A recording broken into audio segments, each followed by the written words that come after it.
গলে শেষ বিকেলে আক্ষেপ নিয়ে দ্বিতীয় দিন শেষ করেছে বাংলাদেশ। তৃতীয় সেশনে টাইগাররা হারিয়েছে ৫ উইকেট। বৃষ্টির কারণে এদিন খেলা হয়েছে ৬১ ওভার। মুশফিকের ১৫০ পেরোনো ইনিংসে দ্বিতীয় দিন শেষে বাংলাদেশের স্কোরবোর্ডে রান ৪৮৪। হাতে আছে এখনো ১ উইকেট।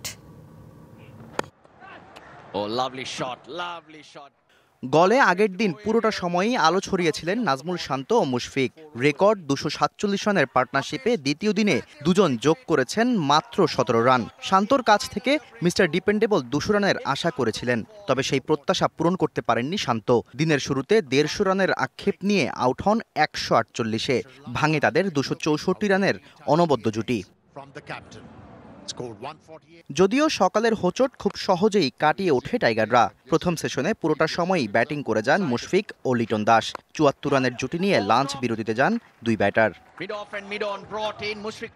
দ্বিতীয় সেশনের শুরুতেই ক্যারিয়ারে সপ্তমবারের মতো ১৫০ রানের মাইলফলক স্পর্শ করেন মিস্টার ডিপেন্ডেবল মুশফিক। অপর প্রান্তে তাকে যোগ্য সঙ্গ দিয়ে ওয়ানডে মেজাজে ব্যাট করে লিটন তুলে নেন ক্যারিয়ারের ১৮তম হাফ সেঞ্চুরি। টাইগাররাও পার করে ৪০০ রানের কোটা।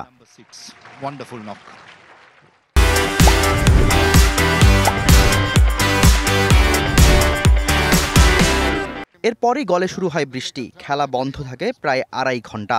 শেষ বিকেলে আবারও খেলা শুরু হলে আক্ষেপেই পুড়তে হয়েছে টাইগারদের। ২০০ রানের পথে হেঁটেও ১৬৩-তে থামতে হয়েছে মুশফিককে। আর লিটন সেঞ্চুরির কাছাকাছি গিয়েও অহেতুক শটে উইকেট বিলিয়ে দিয়ে এসেছেন ৯০ রানে। জাকের সহ টেলেন্ডাররাও হয়েছেন ব্যর্থ। তৃতীয় সেশনেই বাংলাদেশ হারিয়েছে ৫ উইকেট। হাসান মাহমুদ ও নাহিদ রানা শুরু করবেন তৃতীয় দিনের খেলা।